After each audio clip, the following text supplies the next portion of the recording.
what if your suffering has been misdiagnosed? Pain is often treated like an error, a glitch in the system of life, something to be fixed, numbed, or avoided at all costs. You're told to stay positive, to find the silver lining, as if suffering is some kind of temporary malfunction rather than a force with its own intelligence. But what if suffering is not here to break you, but to speak to you? Think about it. Why does suffering exist in every ancient teaching, every major spiritual philosophy? Buddhism, Stoicism, Christian mysticism, even modern psychology, all wrestle with the same truth. Pain has a purpose. Buddha didn't just say suffering exists, he claimed it was the key to liberation. Carl Jung believed suffering reveals the unconscious truths we refuse to face. Viktor Frankl, a man who survived the Holocaust, discovered that those who found meaning in their suffering were the ones who endured. The real question isn't why you suffer. The real question is, what is your suffering trying to tell you? Because if you don't listen, it won't just fade away.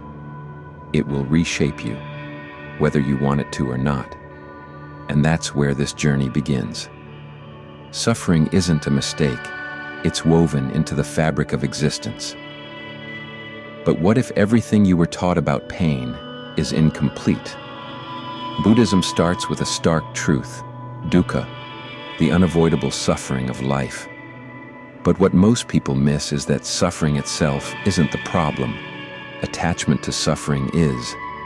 The Buddha didn't teach suffering as a curse, but as a teacher, a doorway to transcendence. Carl Jung took this idea further, revealing that suffering exposes the hidden parts of ourselves. He called it shadow work, the process of integrating what we've denied or buried.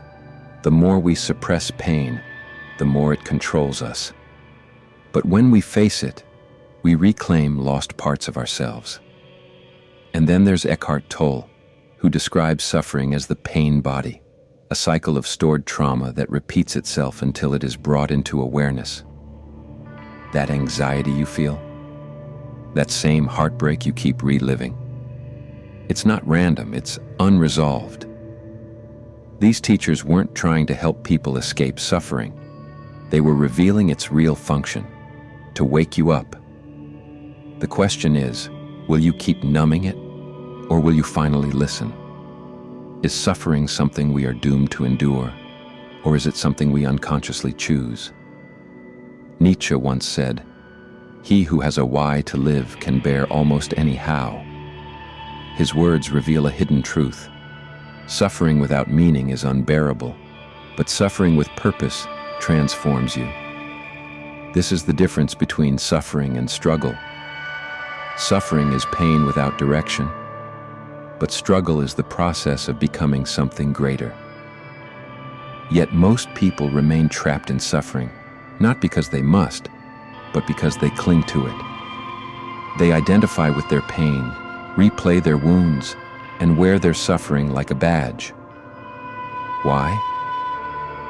Because letting go means stepping into the unknown, and the unknown is terrifying. This is why suffering repeats itself. It's not just an external force, it's an internal cycle. The mind resists change, so it clings to old stories, reinforcing patterns of victimhood and self-sabotage. But the moment you realize you are not your pain, that you can rewrite the meaning of your suffering, you break the cycle. So the real question isn't, why am I suffering? But what am I willing to do with it? There comes a moment in life when everything collapses. The identity you built, the beliefs you held, the things that once gave you comfort, gone. You stand in the wreckage feeling lost, abandoned, and empty. This is what mystics and spiritual seekers call the dark night of the soul. Unlike ordinary suffering, the dark night is not just about loss, it's about transformation. It strips away illusions, forcing you to confront the raw truth of who you are beneath the roles, the labels, and the expectations.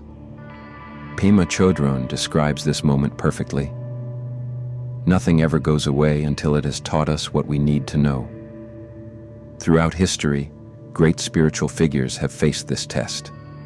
Buddha experienced it under the Bodhi tree, resisting temptation and illusion before reaching enlightenment. Jesus endured it in the desert, confronting doubt and darkness before stepping into his purpose. Eckhart Tolle lived through years of deep despair before his awakening. The dark night is brutal, but it serves one purpose: rebirth. It is not the end of you. It is the death of who you thought you were, so that your true self can emerge. Pain is inevitable, but suffering, that comes from resistance, the mind's desperate attempt to control what cannot be controlled. The ego clings to certainty, to identity, to the illusion that life should unfold exactly as we expect. And when it doesn't, we fight, we panic, we break. Marcus Aurelius, the great Stoic philosopher, understood this deeply. He wrote, "You have power over your mind, not outside events. Realize this, and you will find strength." Suffering is not what happens to us, it is how we interpret it. When life takes an unexpected turn, the mind scrambles for control. We replay the past, obsess over the future, resist what is. But the paradox is this: the more we resist, the more we suffer. True transformation begins not in control, but in surrender. This doesn't mean giving up. It means releasing the illusion that we must fight life to survive. As spiritual masters have taught for centuries, whether through Stoicism, Buddhism, or Taoism, when we stop resisting pain, we stop being ruled by it. And only then can we begin to understand the lessons it came to teach. Suffering only holds power over you when it remains unconscious. The moment you observe it, without judgment, without attachment, it begins to dissolve.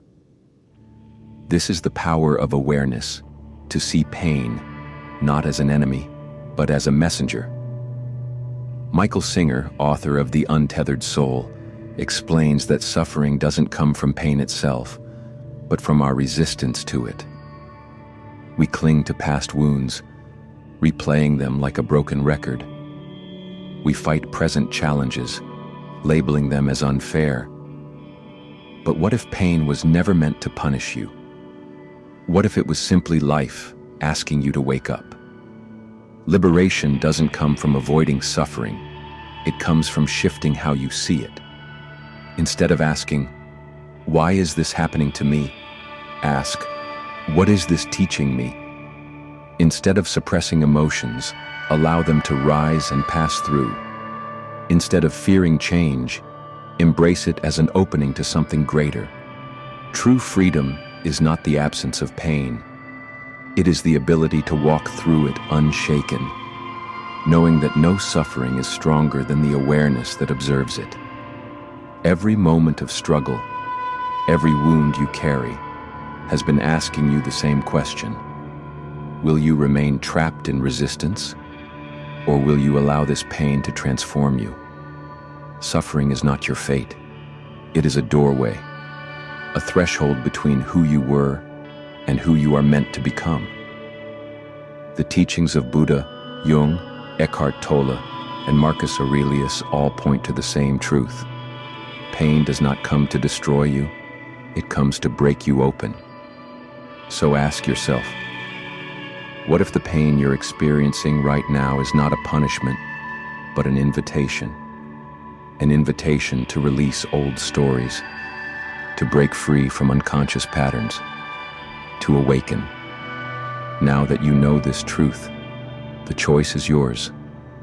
Will you keep resisting, or will you allow this suffering to become your greatest teacher?